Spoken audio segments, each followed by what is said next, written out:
Open bites, success rates are not very high. Deep bites, success rates are not very high. But then aligners are supposed to align, right? So at least they must be doing a good job of that. And we again have a phenomena like this that happens. Effectively, you are not directing forces through the center of resistance. So tipping, which is uncontrolled, happens to be your default tooth movement. And do we see that in clinical data? Well, this was a paper from a group in Australia and New Zealand, and you see even the simplest tooth movement, which is lower incisor tip, you have a mean efficacy percentage of around 35%. Well, probably they do a little better at torque if they don't do as they should in terms of tip. Let's have a look at that too. Now, effectively what happens is, when it happens clinically, it does not look as cute as this girl on the screen. So effectively what happens is, when you tend to deliver torque or third order forces with aligners, you have a distal twist of incisors that automatically, it's pretty much like the washboard effect, and you tend to see these kind of effects or the wagon wheel effect that you tend to see pronounced in terms of trying to deliver torque, irrespective of what modality you're using if an adjunct is not used. So, we're not doing too well with deep bites, we're not doing too well with open bites, we're not doing too well with alignment, we're not doing too well with torque. Probably we are doing a little bit better with space closure. Well, in terms of space closure, the headache is actually real, because when you are trying to close an extraction space, essentially the focus is on the length of this particular beam, because that biology doesn't change. Now, this length of the beam will be effectively closed if you have rigidity of the beam, or if the length increases. Now, data tells us that when the length of this beam increases 4 millimeters, and that is what you're going to see in extraction cases, aligners pretty much are working like this girlfriend is working behind her boyfriend's back. So they're not really helping your cause, they're actually working against the mechanics that you set out to do. So the point that I'm trying to make is, feeding patients with aligners is pretty much a tightrope walk, unless you're doing minor crowding, minor malocclusions, and that is pretty much what data tells you. In fact, in the era of tertiary data and evidence-based dentistry and systematic reviews, when you overview all the systematic reviews that have been published, you figure out that normally you never have a forest plot that is so definitive towards or against in terms of efficacy of an appliance. But in terms of aligner efficacy, you pretty much see that it favors the control group. That is, we're still not there when it comes to fixed appliances. So why does this phenomena occur? Now, it's important to understand that effectively, the first thing that we need to look at is that your default tooth movement is always uncontrolled tipping, which we were conventionally taught is not the best way to move teeth. Force delivery in terms of degradation is something that has been not researched or publicized often enough by material manufacturers. The moment you insert an aligner, probably in the first 20 minutes, you're losing 80% of force delivery. And this is across most systems. In terms of stress relaxation or activation schedules, we still do not have protocols that are universal. Prediction algorithm has unknown variables, so it is an indeterminate force system of a different nature altogether. And intraoral degradation of mechanical properties always tends to occur. So what exactly is missing in the aligner material? Effectively, when the rest of orthodontics follows a variableness of elasticity concept, you are dealing with a material that is constantly offering the kind of force levels that you would expect lower than an M90 arch wire. And in terms of stress strain curves, you are seeing a phenomena that causes a very, very fast decay. So your resistance to deformation is very low and resilience is extremely low. Now, what could be the possible solutions? The possible solutions include, if you're making tipping your primary orthodontic tooth movement, then leverage it with reciprocal movements in other parts of the jaw. Look at less activation per aligner, more aligners per patient, effectively use shape molding, and look at material thicknesses and newer aligner materials that are available. These are possible solutions. Until we figure out what is that absolutely effective cocktail, you're probably looking at a situation where your shopping bag asks for much, much more than just plastic. And that is the reality that we will have to live with. With this, we go on to the second part of my presentation, and that is my golden circle. So, now this was a terminology that I borrowed from a business coach called Simon Sinek. And whatever be the sphere of life, philosophically at the center of every concentric circle has to be a why. Why are we doing something? The moment you figure that out, the how and what tend to be much easier to do. So why are we looking at ineffectiveness of aligners, or why is the data telling us that? And you tend to see sometimes different things on clinical case reports. So when we look at my golden circle, we are going to focus on three areas. What is it that the aligner study tell us? Because I'm going to come to one of my papers that is probably quoted on every aligner platform, and most people who quote it haven't really read the manuscript thoroughly, about 50% efficacy of aligners. What are those tooth movements that effectively move teeth and which are the ones that don't? And what could be the possible solutions to fix this problem? Now, this has been discussed in a paper that was published in the JWFO, which had a group of global collaborators and some of the best minds in aligner and TAT biomechanics who were a part of this team. Now, going back to the first paper that I spoke about, this paper is the most cited orthodontic paper of this decade. In the decade from 2020 onwards, this is the most cited orthodontic paper, with more than 470 citations on Google Scholar and 270 on Scopus. So I go to any orthodontic meeting, anybody who talks about aligners tends to quote this paper and talks about the numerical value of 50%. Now, very few people who've read the paper and look at the discussion section of this paper talk about one simple fact, that almost 80% of the patients that we evaluated would have actually passed the ABO OGS exam if those cases were evaluated for an ABO OGS score, which means the quality of clinical finish was pretty much acceptable. That is a fact that's not understood. Then why is this figure of 50% hovering around? And I will come to that in a little bit. So effectively, a paper in the JWFO by Dr. Madhur Upadhyay and Sara Arko talks about this particular chart that you're going to see in a lot of lectures. So this is the mean percentage, and different tooth movements have different percentage efficacies as reported in literature. So effectively, what we need to do is, in terms of mean percentages, work on yellows, and in terms of every other tooth movement, work on the orange bars. So the mission here is you want to reduce the orange bars because the aligner did everything that they did in the blue bars, and you expect your adjunct and attachments to do what the blue bars did, so you need to do those things with your orange bars. So if you effectively use your aligners more effectively, you will be able to reduce these orange bars. But before that, it's important to understand that why did we have such big sized orange bars, or why were the blue bars not that effective? Now, we analyzed this in a paper that we published in the Turkish Journal of Orthodontics last year. It's important to realize a few phenomena.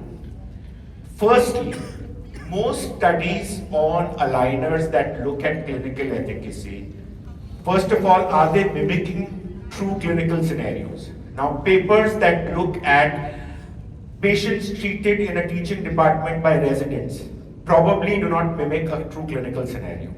Secondly, most of them are studies on non-extraction patients. The inclusion criteria had very few adjuncts used or a standardization there. And despite that, what were we really measuring on those studies? So, we did find that anterior root torque, posterior anchorage, intrusion, extrusion, rotational control, mesiodistal movement, and buccolingual deepen definitely were work in progress as far as aligners alone are concerned. But another interesting fact, and that is extremely critical to look at, is a paper that is recently published in Seminars in Orthodontics by Nick Pandis and his group. Very often, when we are looking at the wrong finish line or the wrong goal, if you start to seek an improper goal, you're going to get information that does not make clinical sense. So, what Nick and Thomas Burzowski have done on this paper is, they have gone back to all the aligner studies and looked at the statistics that have been employed. And I was happy to actually have this published as editor-in-chief, though it looks at my own studies very critically. That's something you need to do when you are planning, especially percentage agreement, is to look at the clinical equivalence as a threshold. So this should be the decision tree when you're planning a study on superimposition. Now, what's most important is, correlation coefficients, classic bed tests, percentage formulas are probably not the best way to look at aligner efficacy. And more than a decade of aligner research tells us this, that percentage accuracy, when you look at them in studies, is not telling you anything that you can utilize effectively from a clinical standpoint. And that's extremely critical to look when we start drowning in numbers. Effectively, what are the other factors that we should look at when we are looking at discrepancies? How was the cases selected for that particular studies? What were the different modulus of elasticities of the aligners used? And was a change regimen ever prescribed in treatment, or was it a one standard size that fits all? Also, when you're looking at non-extraction cases, in terms of case selections, it's important to understand what was the default primary orthodontic tooth movement. Because if you are expanding and carrying out IPR for almost as your primary method of gaining space, and then you're evaluating those cases, does that mimic good orthodontic practice in the first place? What was the amount of overcorrection that was brought about? In terms of time-sensitive aligner change regimens, was there a protocol that was used? Did attachments, altered geometries, or force application of teeth have specific protocols that were incorporated and reported in the material and method section of that study?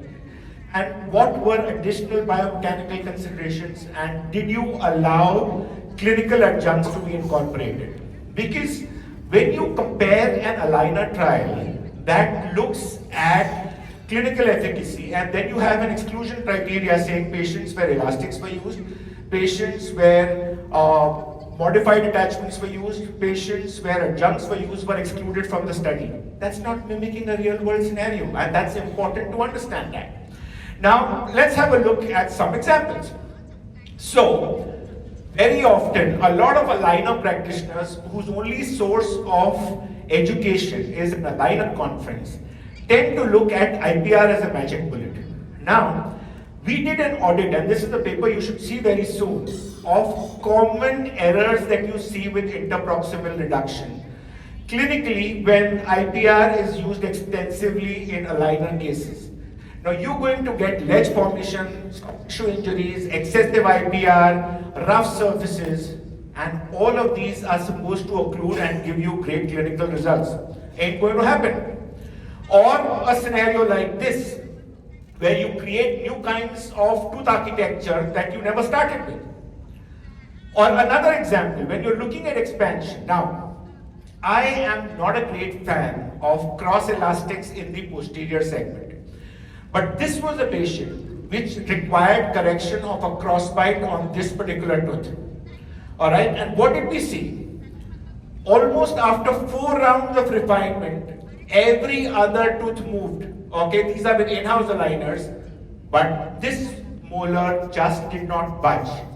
It only budged when we swallowed a humble pie and decided that this is not going to work unless there is an adjunct or an elastic that is going to be pushing teeth in that direction. So it's important to understand that you cannot be thinking biomechanics of a fixed appliance when you're trying to treat patients with aligners. Because there is occlusal coverage, I pretty much have much lesser untoward effects to be concerned about when I use this kind of mechanics.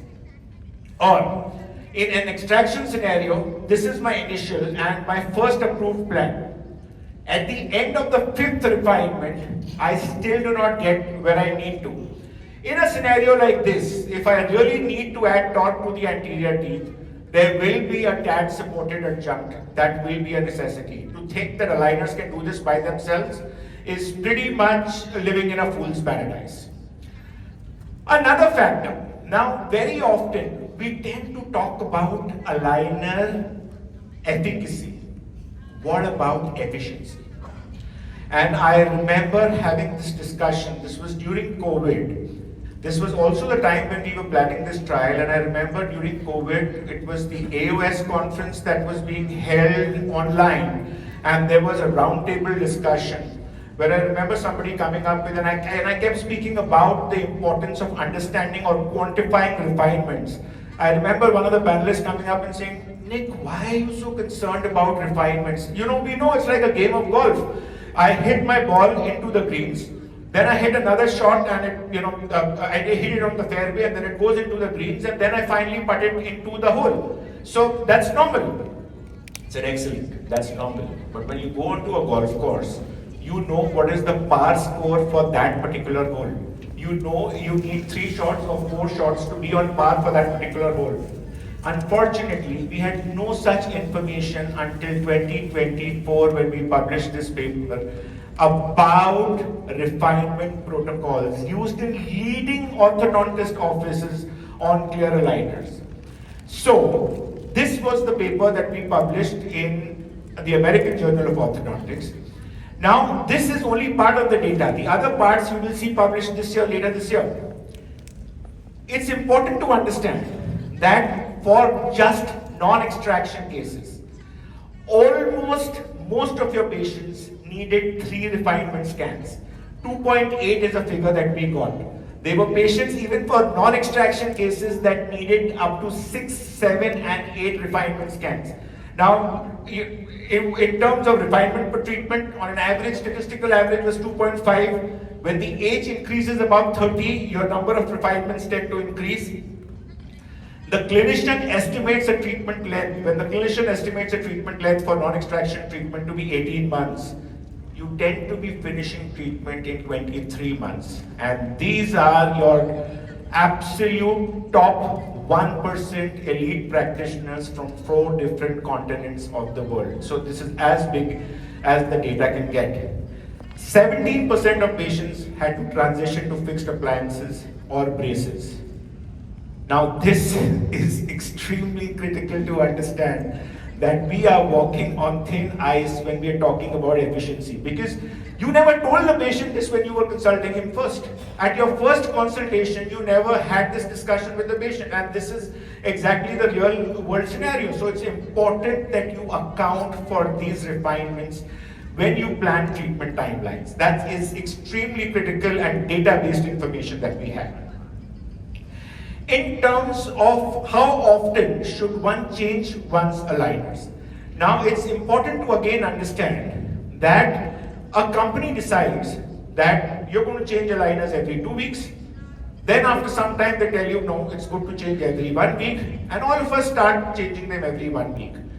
Until this paper was published, there was no published trial that independently looked at change protocols. What we did find was that for most anterior tooth movement, there isn't much of a difference. But when it comes to posterior tooth movement distal to the canines, a 2-week change protocol or a 10-day change protocol definitely is more effective. And that is something that was very critically seen. Now, I'm sorry, yeah.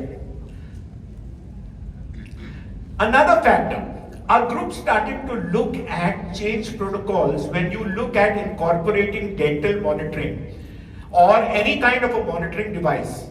What we did find that effectively when you have a dynamic change protocol, so when I'm talking about dynamic change protocol, sometimes you're asking a patient to change aligners in 5 days, sometimes you're asking a patient to change aligners 10 days, sometimes in 15 days, depending on the tooth movement that's been planned. And this, across the 3 papers on dental monitoring that our group published, we did figure out was the most effective way to go. Now, why am I bringing this point up? This point comes up because when you have studies that say that aligners were changed every week or every 2 weeks based on the operator's protocol, we are not looking at optimal or efficient change protocols to give us data that can be clinically applied to our practice.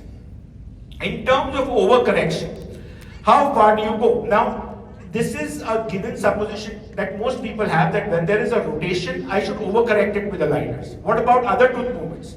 For example, excessive distal tip like this. Now, when I'm going to design my treatment on a software, this is where I want to, in an ideal scenario, end. This is where I want to end. But when I'm going to carry out my treatment planning, I am going to overcorrect, probably tip it in the opposite direction so that I effectively get what I want to do. Now, in terms of overcorrection, the protocol that we tend to use is bite opening first. So BOF, bite opening always first, transverse later. Unless you open your bite, to try and do transverse overcorrection is kind of difficult. Another factor that we need to look at is age of the patient. Now, in terms of deep bite correction, we looked at a comparative study that we published last year in the Angle Orthodontist. When you're looking at mandibular intrusion, it's important to understand that in adolescent patients, you don't really need overcorrection because there was almost a 30 percentage point a 30 percentage point accuracy increase in adolescent patients in terms of tooth movement accuracy when you are intruding mandibular incisors. But in terms of adult patients, the efficacy becomes absolutely lower. In terms of attachments or altered geometries, now this is an extraction scenario, and this was a default attachment pattern that I tended to use earlier, and you can see my molar is absolutely dancing like a classical Indian dance pose. What do we do differently today? We create a vertical attachment on the mesial surface that acts like a tip back bend. Something that we have further improvised on today is to have a slash or a 45-degree angle attachment on the molar so that it acts like a tip back bend. So we're getting much better molar control when we tend to use extraction mechanics. And we have learned the watermelon seed effect the very hard way. This is 2015, a resident case in Dubai. The patient was an Emirates pilot who came to close just a couple of millimeters of space distal to the canine. Slam done, 6 months case, you should be done, right? What happens? 2016, we've closed the space effectively, but we've created another problem that we didn't need to, because the attachment broke. And this patient kept coming during lunch hours where there was no faculty overseeing the case. The student thought that he had done something wrong, so he didn't want to discuss this with any faculty. Ultimately, one day the lunchtime probably was shorter and one faculty tended to pounce on it, saw it, we changed the attachment geometry, and effectively what should have been 6 to 8 months treatment took us almost 2 years to complete. So it's very important to understand this phenomena of attachment geometry very critically. Or pure root movement to create an implant space. Again, the attachment protocol that's been used here is a slash attachment or a sash attachment that is used very, very close or as cervically as possible, which increases the amount of space that you can get. You can give it any kind of name. There was a yin-yang attachment that has been spoken about in aligner circles. Can I give you a very honest feedback on it? Whenever I've tried to use it, I have had no success with this kind of an attachment. If you want to actually mesialize or distalize or upright a molar, you'd better off using a segmental fixed appliance. These kind of attachments on a molar, if you reduce the surface area, it doesn't really tend to help. In terms of surface geometry and the algorithm cocktail, so now let's have a look at one particular scenario. This is a rotated canine extraction case, all right? Absolutely rotated canine.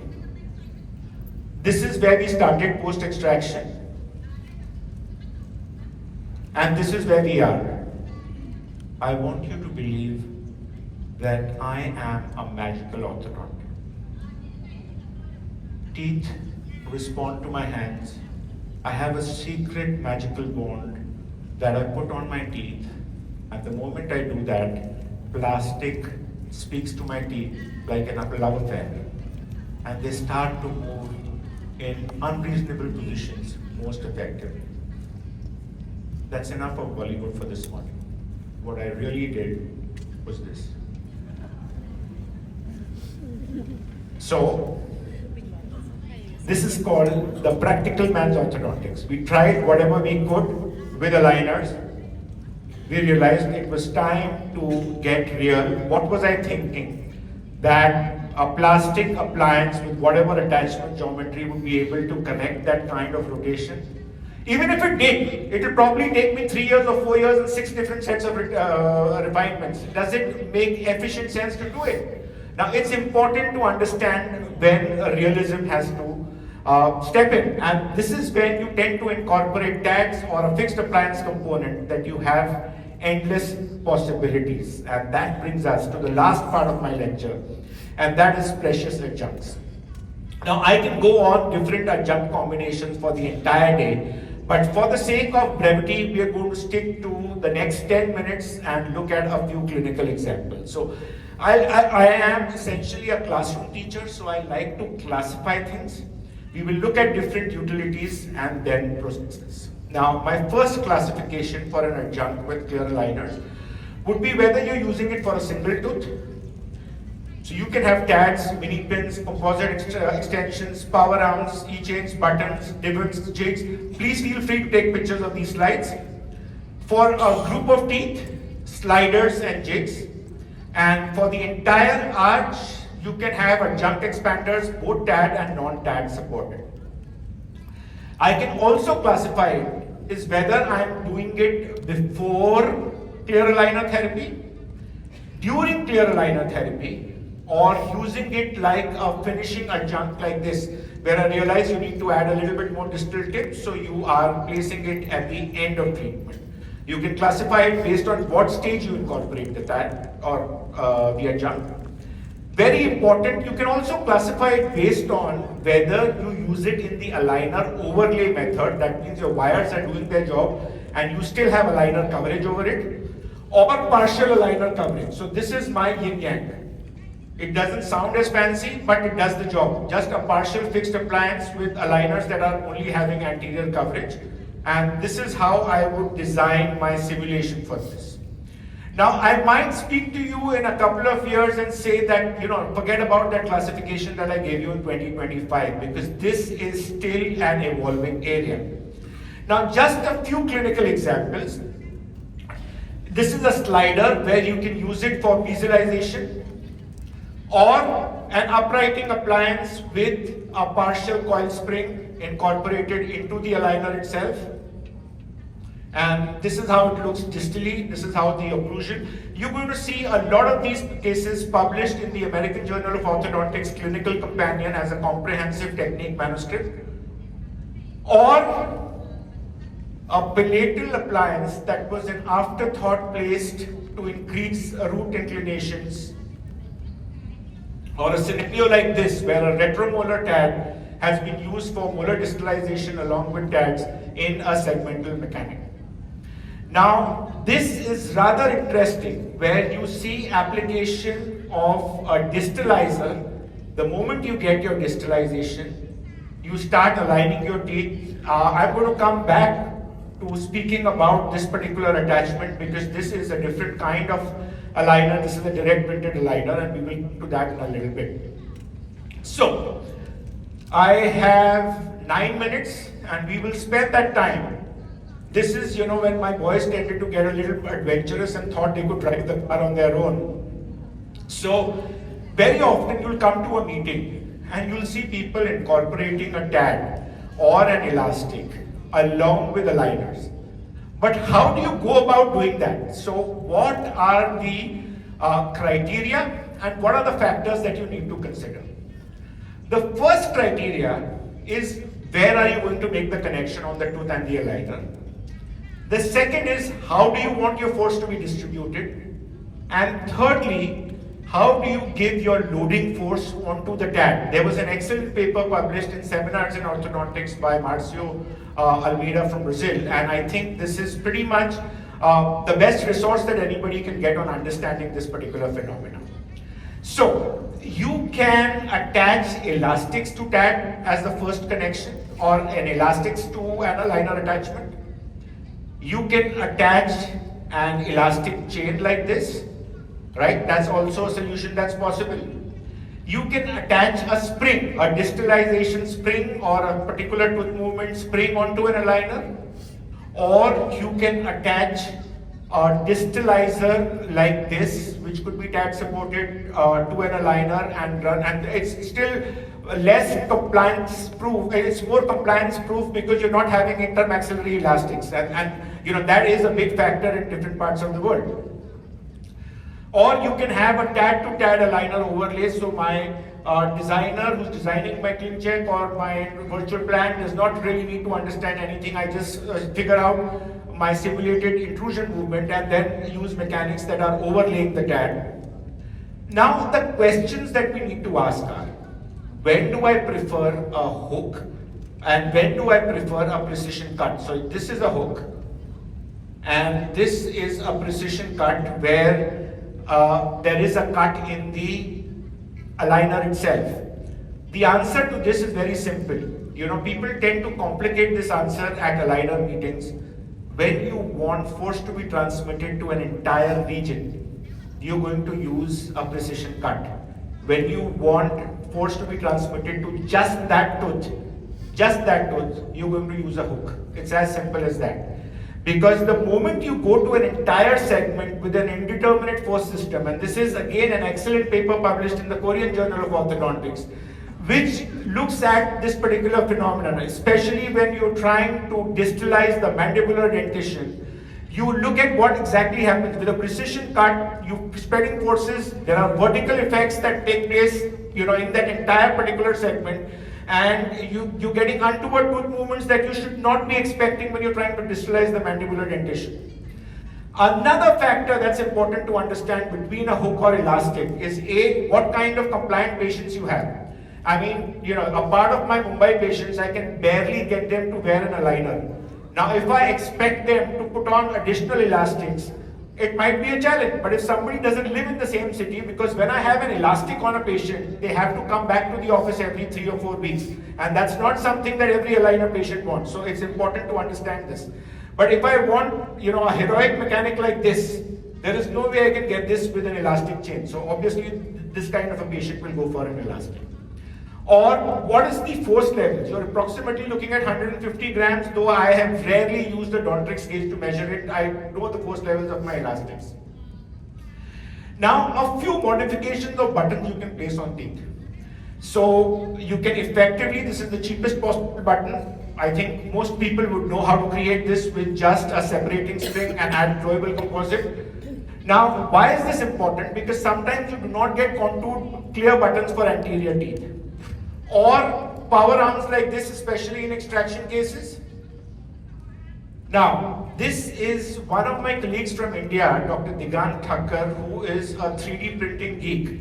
So this was a problem we were grappling with. We did not have contoured buttons in the anterior segment, so he 3D printed them. You know, these are about 70 buttons for $1. So it was as simple as that, polycarbonate buttons.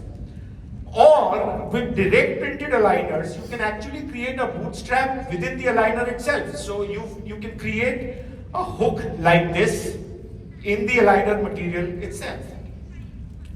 So friends, I'd like to sum up my lecture. We spoke about 3 things today. We asked, are aligners really fantastic? Well, shape molding, which is how aligners primarily move teeth, is not fantastic by itself. By itself, it's not really good enough. In terms of the golden circle, we understood that you just can't go about incorporating an adjunct until you have specific data that tells you where you need it and where you don't. And in terms of expanding envelope, the clinical applications of integrating different kinds of appliances has only just begun. There is a lot more that will be coming up and a lot more that you will see in the years to come. And when I stand on a podium and speak, I am not really speaking for myself. I am extremely lucky and humbled to have worked with some amazing people. So this is actually the result of a lot of their efforts. I am only the mouthpiece, and I would like to thank everybody that I have collaborated with in terms of aligners during all the research that we have carried out. Thank you very much, and I leave you with one simple lesson, and that truth is to be found in simplicity and not in trying to multiply and confuse things. Thank you so much.